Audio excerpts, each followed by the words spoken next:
I am literally driving along the border with the signs of do not enter, we're gonna shoot. Прямо вот так пойдешь, там таможенность стоит. What did I get myself into? Jesus Christ.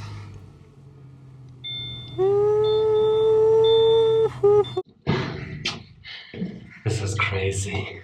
I did not expect this. Definitely beat my expectations, and I'm still processing how it was possible. Ladies and gentlemen, let's tune back into Georgia. In the previous 2 episodes, I've shown you the capital Tbilisi and took you on an epic road trip along the military road. Today, we are moving southeast to the region of Kakheti. In this episode, we will go through Georgian desert and its red hills. Check out a town where you can get married at any time of the day or night, all year round. Check out an ancient city built right into a mountain. And, of course, try some famous Georgian wines from Alazani Valley. So buckle up, hit that like button for me, and enjoy the ride.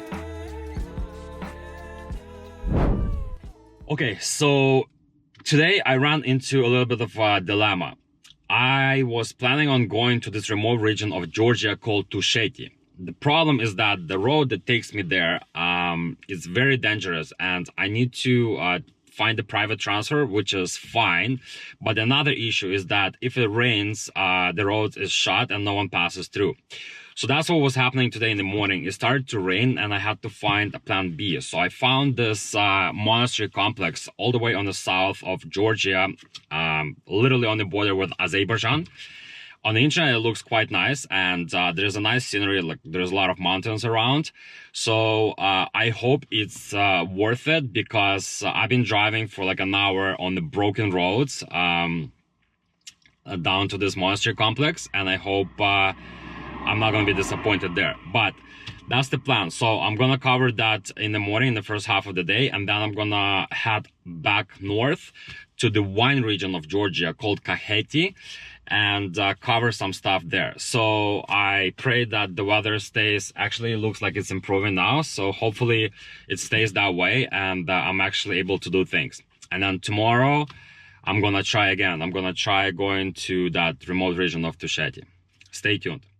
The next couple of hours of my trip turned out to be quite interesting. As I was heading down south on the broken roads, I've lost my GPS signal, and things started to feel strange, especially after I started noticing some military structures. To be honest with you, I have no idea where I am. I'm literally driving along the border with Azerbaijan, and I see all the signs: do not enter, danger, shooting. So I'm kind of getting, that adrenaline rush, because I don't want to like enter across the border by mistake somewhere, because there's absolutely no indication, nothing's pointing where the border exactly is. But my GPS says it's only 20 minutes away, and I know it's supposed to be close to the border, so I'm hoping I'm not lost.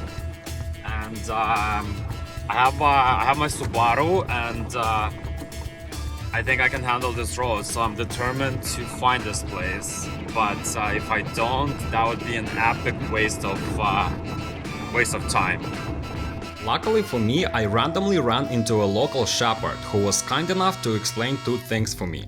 First, that I was indeed lost in the middle of the military zone, and secondly, how to get back on track by looking for the red hills. Прямо вот так пойдешь, там таможенность стоит. Ага. У них спросишь, Ага. потом они тебе скажут, вот так вниз пойдешь. Few more minutes on the broken roads and I was the happiest person to see a motorway made of asphalt again. And of course, this. The so-called Red Rock Desert is a geological phenomenon that separates Georgia and the neighboring Azerbaijan, and along with David Gareja Monastery became a subject of territorial dispute between the 2 countries. After hearing about this, I realized the seriousness of my off-the-beaten-track adventures earlier. But here it was, an ancient monastery complex founded in the 6th century by the Assyrian monk David, who came and settled in one of these caves. Since it has been taken over by numerous invaders and at some point partially destroyed and then rebuilt. The main church here is the Lavra of Saint David, and the complex consists of more than 100 caves and tunnels.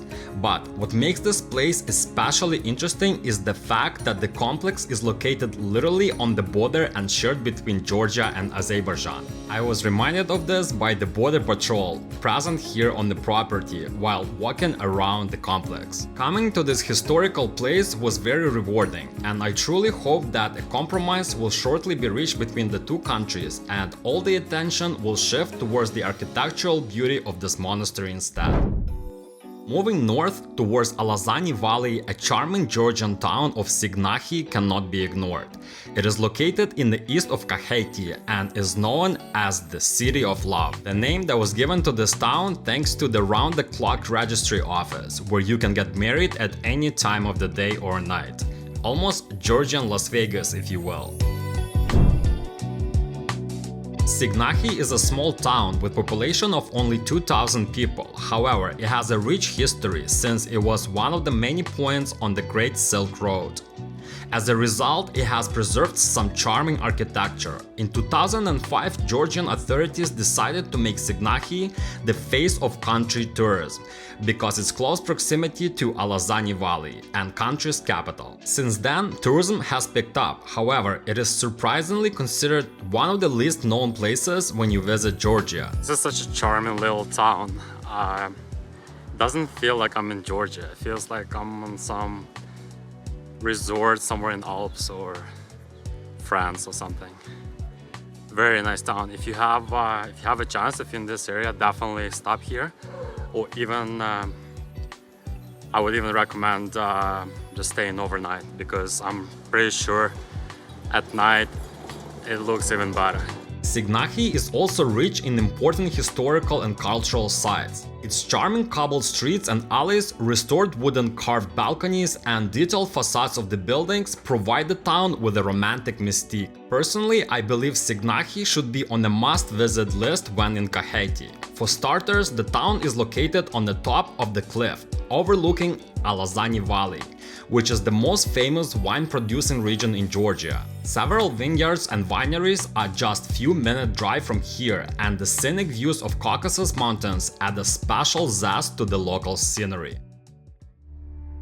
As I have mentioned previously in this series, Georgia is a country with rich history and full of ancient sites. For my next stop, I had to make a short detour, moving west of Kakheti to fulfill my nerdy curiosity about the past.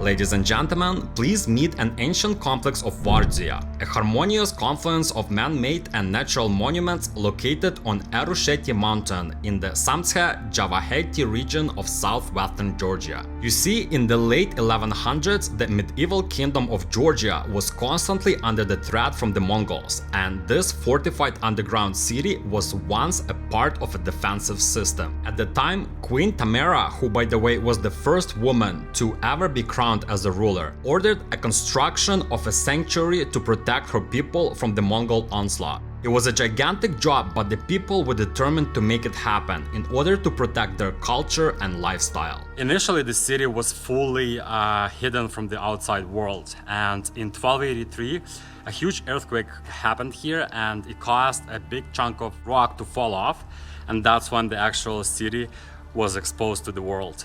Vardzia fortress eventually had 13 levels constructed with natural caves and contained over 5,000 rooms, including a throne room, a reception chamber, a bakery, a forge, and of course a large church.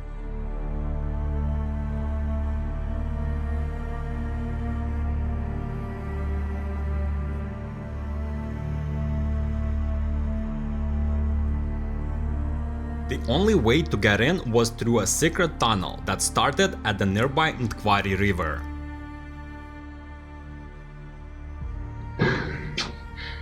This is crazy. You might be asking yourself how people managed to survive here. Well, first of all, the land around Vardzia was extremely fertile. The irrigation system of terraced farmlands was created to produce food.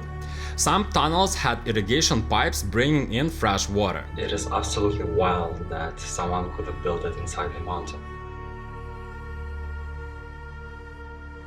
As you may know by now, Georgians love their legends. So the legend about the name of this place, Vardzia, comes from the following. Back in the day, there was a queen, Tamara. She used to walk here with her uncle, and at some point she got lost in the caves. And so she started calling for him in Georgian, Vardzia, which means "I'm here, uncle. I'm here, uncle." And since then, the name was basically stuck with this place. So a cool fact for you. And since we start talking about legends, why not add another one that states that there were 365 rooms in Vardzia, so Queen Tamara could move to a new room each day of the year, keeping her exact location hidden from the invaders. I was expecting just like few holes in the mountain and that's it. But this is actually self-sufficient city. It's huge. Walking would probably take like 2 hours to walk around like every single room here. I did not expect this. Definitely beat my expectations, and I'm still processing how it was possible to build such thing within the mountain.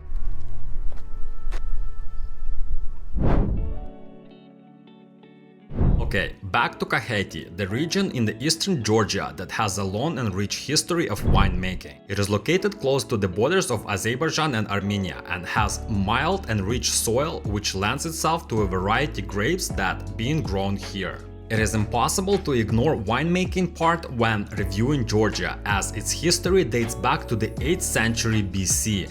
In fact, it is believed that Kakheti is the oldest wine-producing region in the world. Due to its popularity, Kakheti, and specifically the wine region of Alazani Valley, attracts many tourists from around the world. As a result, so-called wine route has been created here, with numerous of wineries along the way. I randomly chose to visit Shumi Winery. Founded in 2001, it is a leading producer of high-quality Georgian wines.